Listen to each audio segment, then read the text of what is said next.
what's the difference? Because he speaks see with a none. funny accent? I mean, I don't see any other difference between the two in the way that they dominate on a certain genre. I think a lot of them will say, I was thinking about doing this or doing that, and I might not just do Get that. the quesadillas, the bacon ranch wrap, maybe 2 bacon ranch wraps, cheer wine.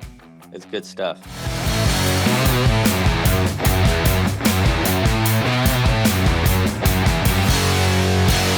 Welcome on to the Backstretch. I am News 5's Heather Williams, and it has been an absolutely crazy week when it comes to the world of NASCAR. You know that we record this podcast in segments. You've probably been able to discern that based on the fact that my outfit changes about 9 times during the week. A little bit of a hyperbole there, but you get what I'm saying. But so we talked to Chris on Wednesday, kind of went through the news of the week. Of course, SVG is still on everybody's lips. An amazing performance again on the road course.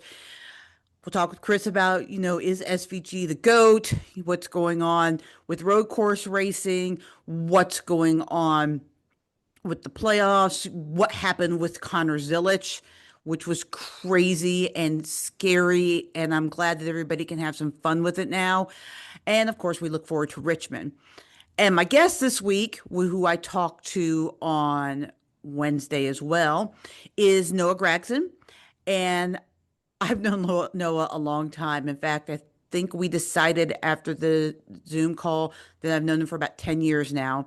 And I love talking to Noah. You can understand why he's a fan favorite. I talked to him about, he has always felt this obligation to be very active on social media and be very interactive with the fans.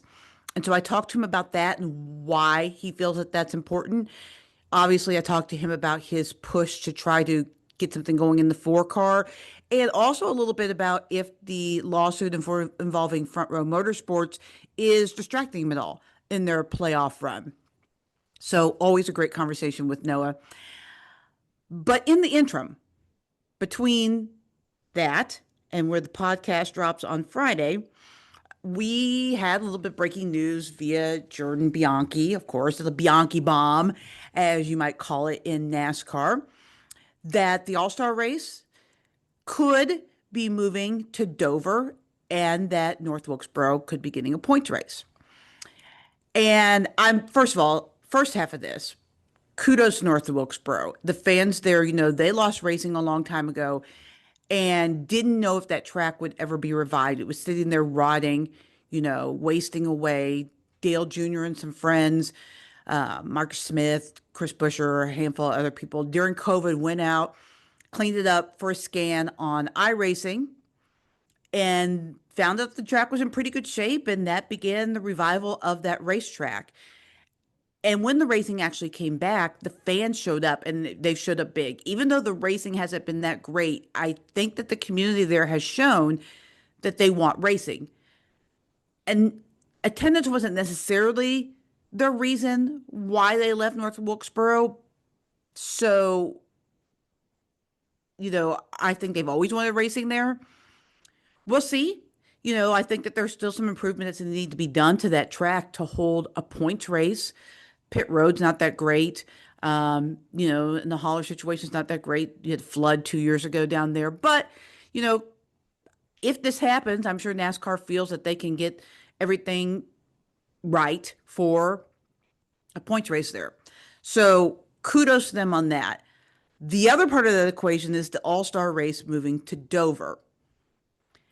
And I kind of understand, it's kind of the same thing with Texas, right? When they moved it out there for a couple of years, the racing there had gotten so boring, for lack of a better term, that when you looked at the tracks on the schedule, things like attendance and entertainment value of the tracks and all that kind of stuff, that track kind of became the sacrificial lamb.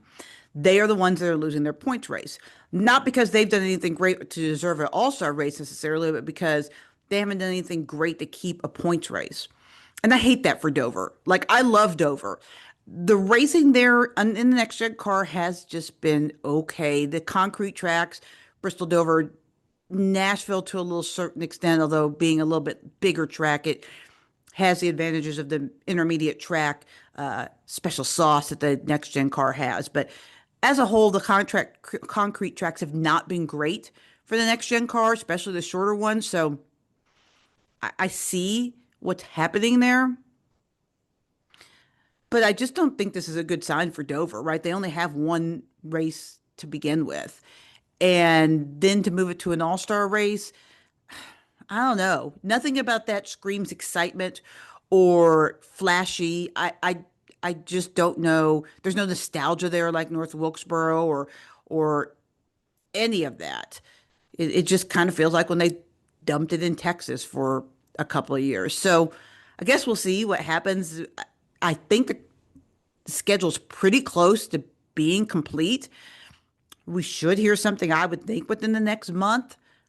Probably not even that long on the full schedule. For those of you that are here in Bristol, Bristol's got both their dates. I know there's been a lot of talk about maybe Bristol loses a date to North Wilkesboro or whatever, but the track's selling tickets for the spring race. They don't have a date yet, but they are selling it for sometime in April. So I don't think either of the dates in Bristol are going anywhere. And I don't know that there are that many question marks. This is the biggest bomb. Now, this came out of nowhere, so there could be a lot of question marks that we just don't have any idea. But it seems that the schedule's pretty solid. Where tracks fall on the schedule will probably shift a little bit. They always do from year to year. And I don't think that we'll see a drastic reduction in the road courses that some people want. I think that it's probably going to be 5 or 6 road courses on the track, on the schedule, probably 5, because we are trading in Mexico City for probably Chicagoland.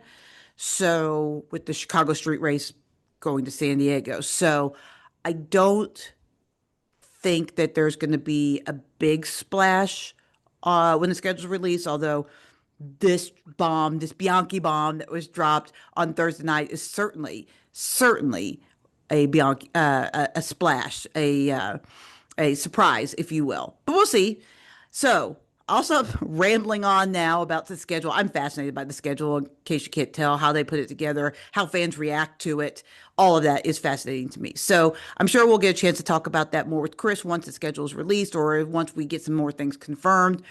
Bianchi's a pretty good source, so I would say if he says they're thinking about it, they're thinking about it for sure. All right, let's get this going.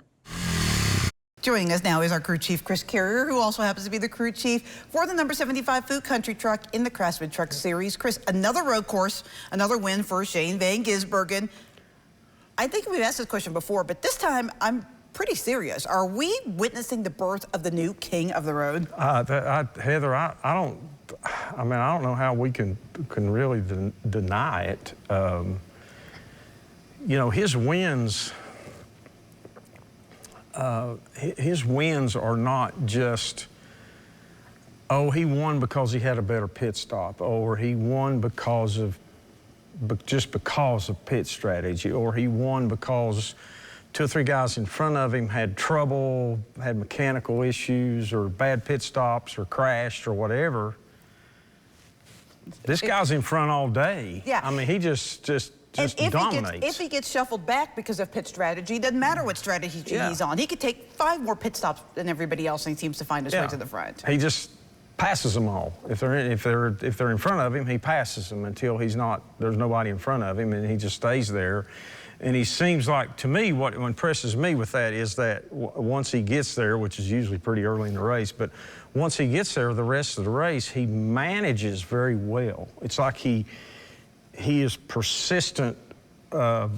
He's running a persistent 95% lap of what he's capable of, but he does it every lap.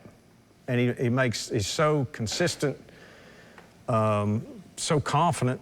And, now one part of this is that let's don't forget that there's people there giving him really good race cars, and they are connected to him very well and communicate with him very well and figure out what he needs to say, okay, I need to be my best and I need to be able to do this, and the car's got to respond and he's got to be able to feel the car, communicate to them they go and say, okay, we're going to do this, this, this to make it even better in practice. And obviously, they're doing their homework really well at the shop with simulation. And there's simulation with driver in a seat simulation, kind of like iRacing on steroids, but there's also what I call mechanical simulation, which is basically just computer and somebody feeding in and the computer telling them, okay, this is what you'll see, basically, and what kind of lap time you'll run. But they're giving him great race cars, and he's getting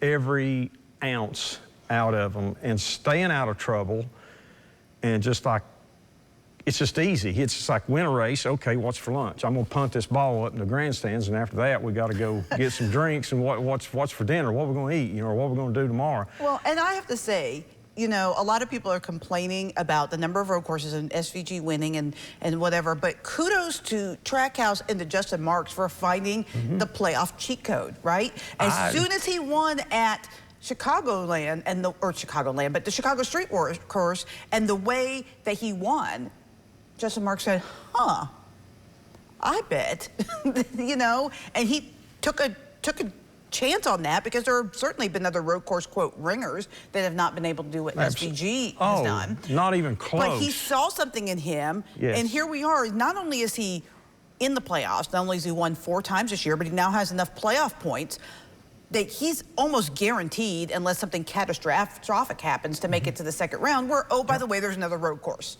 So, I mean, that's super smart on Justin Marks' part. Oh, I think it was brilliant. And I'll say this to the naysayers. I get what they're saying. I get it. I understand the viewpoint they're coming from. But now, like you said, this is a business. And Justin Marks made a incredibly brilliant business decision. And then his people within his company gathered around, circled the wagons, and said, okay, we're gonna make this work. And man, did they ever. And I will say this in defense, you know, let's remember back in the, I guess it was early 90s, you know, Rick Hendrick hired some kid named Jeff Gordon from California that all he did was sprint car race and midget race and all that. That wasn't NASCAR racing. He didn't grow up on, you know, running late model sportsman or anything like that. He grew up running open wheel cars, and he came in, and that decision played out pretty well for, you know, for Rick Hendrick. I don't think you can get upset because somebody dominates a certain type of racing. Nope. I was just a casual kind of outside observer at the time. I wasn't a hardcore NASCAR person, but I seem to remember that DW basically owned Bristol, and every time we went to Bristol for like 8 straight times. In Martinsville, and Wilkesboro. Right, so what's the difference? Because he speaks with a funny accent? I mean, I don't see any other difference between the two in the way that they dominate on a certain genre. Yeah. It just, and anyone else could do that. Go, if it's Butterbean Queen or somebody else, go find the best short track racer there is, put him in a car and see if he can dominate in the Cup Series like SVG has. I don't see anybody doing that. And another part of this that we haven't got to yet, but is a on every week, every day process, every race, every process is like his. I'm going to tell you, he will figure out the ovals. He's gotten a lot better. This guy's smart, and he's a winner.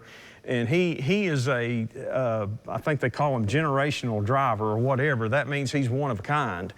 And I don't care if he's from New Zealand or California or Charlotte, North Carolina or Piney Flats. I don't care where he's from. Or Mars or whatever. Maybe all the above. But it's just, this guy is a racer. He's serious. He loves what he's doing.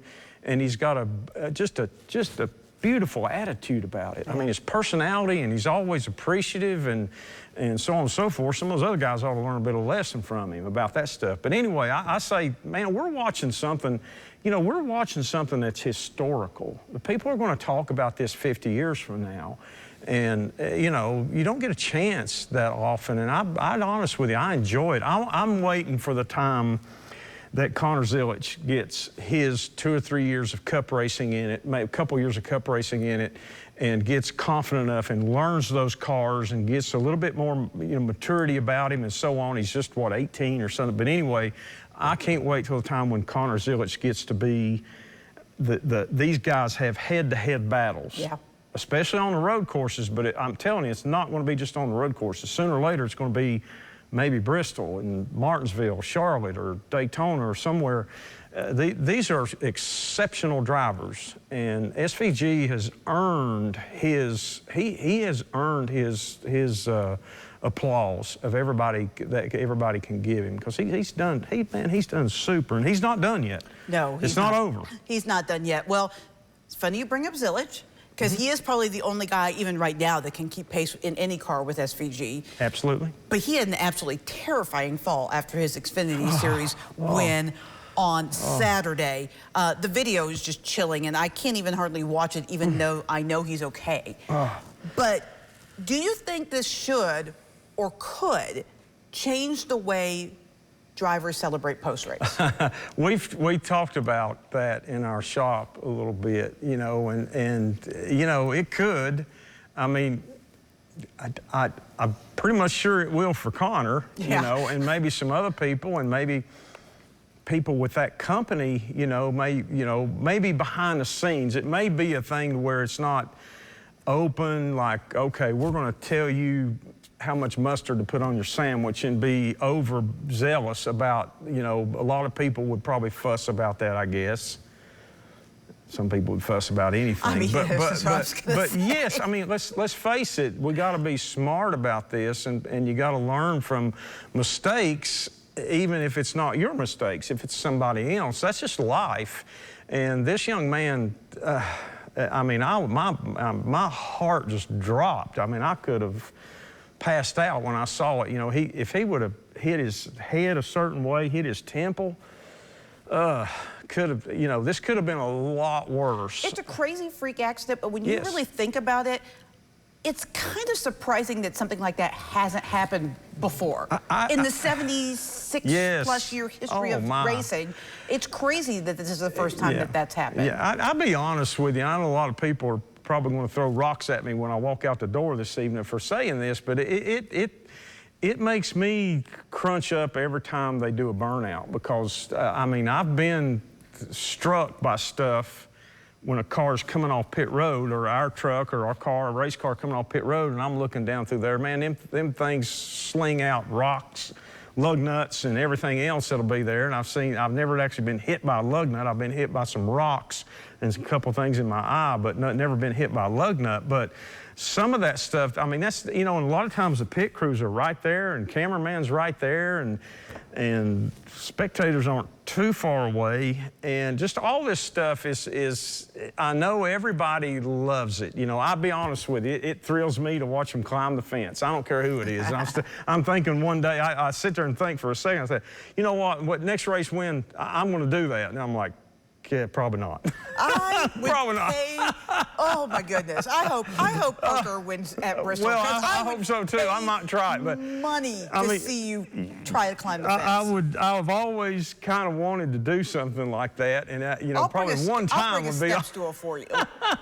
But to your point, there is things, you know, I've seen guys get up on top of those things, and Carl Edwards, and who was it else that did backflips? Daniel Hemrick does Daniel, oh my goodness. And I'm like, guys, man, one time your career may be over. You know, this is your way to make a living for you and your family, much less do something that you really love to do. So I don't know. I think at least minimum, I think a lot of drivers will look at this, they'll keep it in the back of their head. Their car owners or their dads may, you know, well, this day and age, there's dads more than, you know, but I think a lot of them will say, I was thinking about doing this or doing that, and I might not just do that. I might just say thank you and, you know, celebrate a little safer. And of course, we all wish Connor, you know, we send out our prayers. We can have fun now, because it was, and it's still very painful, but just a broken collarbone. He's going to heal and be back 100%. Yes. But it was when he was not moving, and then they cut away. It was so frightening. It was very frightening. It made me just I just wanted to get sick when I saw it. But because I've met him, he drove for us one race last year, and he's one of the finest young men I've ever met in my life. There's zero, this much arrogance about the kid, and that's very refreshing. So we'll hope that he heals back properly and as quickly as possible, and maybe, just maybe, some people will the next time will say, I better not do that. I'll do something else a little bit safer. And you know, what happened with Connor may save somebody else from somebody else, you know, something happening worse. Right. So anyway, weird deal, strange. Yeah, and frightening. But yes, frightening. Well, hopefully he'll be back in time for the playoffs. So this week, speaking of the playoffs, the Cup Series heads to Richmond 2 weeks to go until the playoffs begin. Now, we know that we will have no more than 15 winners because of how it works. So one guy's going to get enough points. But that's still going to cause a lot of chaos with guys trying to shuffle for those last playoff spots. Yes, so what are we going to expect at Richmond? I think you can look past to the September race at Richmond in the last 3 or 4 years or more, and you can just, the history's there. It's going to tell you what's going to happen. Richmond is a hard track. It's difficult because the pavement is very worn out. It was several years ago, back when they first redid it, built this current Richmond Fairgrounds Raceway. You know, it had a lot of grip, and it was a really fast racetrack way back. We're talking 80s and 90s, but over the years, it has worn and worn and worn, and there's just not a lot of grip out there. You know, if you put new tires on a few laps, you feel like Superman, but then all of a sudden it's like, oh man, the front doesn't turn, it's slipping, and when I get in the gas, the back end comes around. Basically, that's the long and the short of it. It is hard, so it is very frustrating. To me, it's a driver's track because that footwork is just premium. If you have better footwork and better feel, and you can help your crew chief and race engineers make those right little adjustments that will give you really good turning ability, getting into the corner, down into the middle of the corner where you can turn and not have to overdrive the car to get it to turn, make the pivot, and then use that gas more than the next guy and guys, more consistent without spinning those rear tires, having what we call forward bite. You got a really good chance of having a really good day. So frustration plus desperation. Yes. Is that going to equal chaos? I mean, are we going to see? Because I have a feeling, just like when you look at how Iowa played out, that we're going to see guys really take some chances. Oh, you know, no doubt. Stay out. No doubt. Especially after they saw William Byron stay out for so many laps and catch cautions and yes, stuff. Ma'am. Stay Absolutely. out, run to the gas, try to flip stages, try to flip strategies. You may have no idea where people are running based on where they're going to finish by watching them run in the first 2 stages. I think by say the 300 lap mark in that race, somewhere around there, plus or minus of that, but I think that by then you're going to be looking out there, and even the smartest people, the ones who are the Steve Letarts, are going to have a difficult time figuring out, okay, who's on what strategy, because you're going to have about 5 or 6 really different strategies. Some of them may not be that much different. They may be 10 or 12 laps apart of like, okay, this guy and this group's going to pit here, or planning on pitting here. This group can go to here. This group can go to there, and there might not be 25, 30 laps difference in all of them. But if and when the caution comes out, will play a huge role in whether these guys or these guys or these guys, you know, get what they want and get in a position to where, hey man, I stayed out, the caution come out, all those other guys just pitted. Now they're 1 lap down, some of them are 2 laps down, there's only 5 or 6 of us in the lead lap.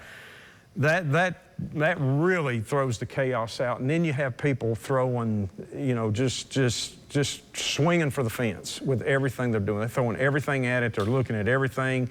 And Heather, when, you know, some of those guys, when they're looking at it, they're like, okay, I only have one priority, and that's to try to get in the playoffs. Right. And it doesn't matter what I do. If this doesn't work and I finish 30th, who cares? It doesn't matter. The line was kind of drawn last year with Austin Dillon, and wrecking 2 people to get to the win is the line. But I almost guarantee you that drivers will still try to get as close to that line as possible. Yes. Without crossing it. And I think when it comes down to it, there may be drivers that don't have much of a history of dirty driving or bump and run or whatever you want to call it. You know, aggressive racing, aggressive driving, knocking somebody out of the way. You may see somebody say, man, I don't have any choice. We're going to miss the playoffs. And my team, myself, my team, my car owner, my crew, and everybody there is going to miss out on a lot of extra money to start with if we don't make it. And if we do make it, those guys and myself and my owner and my sponsors are going to be way happier. I just got to do this, because I remember back last March when somebody hit me and he did it, and you know, and I went on and the sun kept shining. That's the way they're going to think about it. And you know, this time of year, with what's on the line, it gets pretty big, and the possibilities are many. And you know, just stay tuned. There's always, like I said, the history. There's always excitement. There's always chaos. There's always stuff that make you say, "Oh my! Oh wow! Look at this! Whatever." That's what it's going to be, and that's what makes NASCAR marketing very happy. 2 races. I mean, I think this is an obvious question, right? 2 races to go until the playoffs. A couple of tracks that theoretically, based on your history, you could really make some noise. How do you feel going into Richmond and into Daytona? I feel good about it. I feel like it's another opportunity to go out there and just try to keep building the notebook. That's kind of been our focus as of late. Is kind of buried just because of where we're at in points and getting collected in wrecks, and it's just been a tough year. So, with that being said, we're kind of looking just more towards the future, trying to build the notebook, trying to become better each and every week, and on into next year. We're looking at next year, just trying to just keep developing and growing our process and you know, fine tuning it. So, yeah, I definitely think that it's a double-edged sword, because time's running out, right? We show up to win, but at the same time, it's about the big picture, and I think that kind of, you know, 2-3 year plan on growing the notebook and working together with the same group for, you know, multiple years. That's what I'm looking most forward to.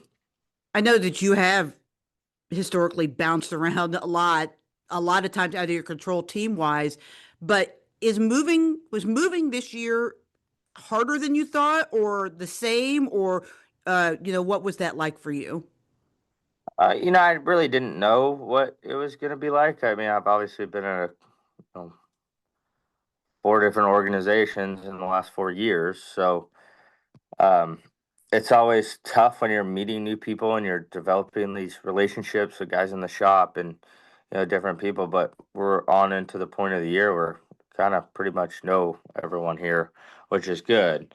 I spent a lot of time at the shop and you know, with the guys. So I think having some of the guys from Stewart Haas come over with me has helped that process. But it still is, I don't want to say unnecessary, but it's 10 times easier when you're coming back to the same organization for another year or multiple years, just because you're starting off where you left off. You know, you're not having to rebuild and relearn. So I assume it'll get better next year, being back here and whatnot. But definitely having the comfort of the few people from Stewart Haas definitely helps. I would guess though you would be encouraged by the fact you guys have had speed. You guys have run up front. We You mentioned the luck. So does that give you some encouragement? I think so. I think that's mainly where I've kept my confidence over the last, I don't know, 5, 6 months is just being able to go there. When you don't have speed, you're lost. When you have at least speed in the race cars, you show up and you're like, okay, hopefully we get through the weekend and we capitalize on it, right? And it's been kind of tough in prior years is when you don't have that speed, you're searching, you're desperate. Now I don't really feel desperate. I feel like we have a good process. We work hard each and every day to keep developing that process. And with speed in the cars, that allows me to keep my confidence up Monday through Friday, and especially Saturdays and Sundays. You have become one of the most popular drivers in the garage. I mean, you won the All-Star fan vote the last 2 years, and I see you constantly on social media doing lives and that kind of stuff. Why has it become so important for you to be so involved with the fans? Because I see it. You're one of the better drivers on social media. Why is that important to you?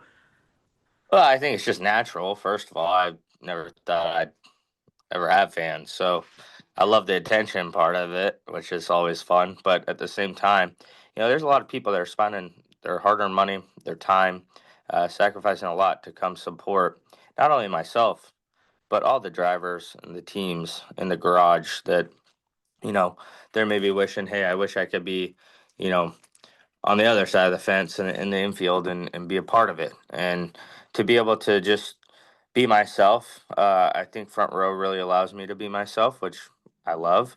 And I'm able to kind of shine. I have a bright personality, probably more than others. So they allow me, they don't really handcuff me at all. They allow me to be myself and have fun and enjoy the moment. And kind of what I take is when I get to the racetrack, I try and have as much fun as possible. I prepare through the week and do my homework, and when I get there, it's time to take the test and enjoy the test. If you don't study throughout the week, well, then you're going to get there. You're going to be nervous. It's not going to be a good time. But I feel like our prep process and whatnot, it's been pretty good and allows me to show up and enjoy it. In that vein, is this maybe the best fit for you in your career with front row? Because you also seem to really get along with your teammates as well. I certainly think in my cup career, it's been the best fit. Yeah. Um, So do you worry about or do you think at all about some of the things that are going on with front row off the track? I mean, you have had to, Stuart Haas close and you had no control over that. You've had some things happen you don't have control. Do you worry about that or can you just not worry about what's going on with front row off the track? I mean, you're always going to worry about it, but honestly, it's been so in the back of my mind that I haven't really put a ton of effort into thinking about it or a ton of time into thinking about it just because I got so much other stuff going on that it's kind of on the back burner a little bit. Where Stuart Haas last year shutting down, that was kind of what we all focused on is like, dang, it's coming to a close. But this is kind of more of a what if situation, a lot of unknowns where we had facts of Stuart Haas shutting down. So we kind of knew excuse me, it was kind of going to be the last run. um, but here, no, I fully believe and trust in Bob Jenkins and Jerry Freeze and their vision and what they're doing. So I'm happy to be a part of this team. I really am. I have a lot of fun here. I really enjoy it. It's a place that I can strive and grow as a driver, as a person, and as a teammate to my two teammates, Todd and Zane. So uh, to really, I guess, answer the question, I haven't thought about it too much. Just trying to go fast on the weekends and stay out of all the messes. I guess winning probably clears everything. So when you look ahead to Richmond, what's kind of the key to that track? What do you have to do to be successful there? You just have to have I mean, it's a tough track because the balance of the race car is always, really disconnected. And when I say disconnected, it's almost like a circle in a sense. And the middle of the corners don't have a lot of grip. Really, the whole track doesn't have a lot of grip, and the tires wear out. So you have to be able to arc the car into the corner to get a good angle through the middle of the corner. But to do that, you have to be looser to get through the middle of the corner. But you want to have the back of the car underneath you when you turn in there and not sliding the back of the car. So that's key where it kind of gets disconnected is You might be super tight where the front tires don't work in the center of the corner, super loose on the entry of the corner where the back's stepping out, and you're just trying to get that window a little closer to neutral, and hopefully you have enough grip with the rears and enough grip with the fronts, and that's where I see. Kind of when I look at Richmond, that's what I look for in a car is being able to arc the car out, get through the center of the corner, and then have good grip leaving to where I'm not just leaning on the right rear tire. But it's a challenging racetrack. It's a fun one. I've had some pretty good runs there throughout my career.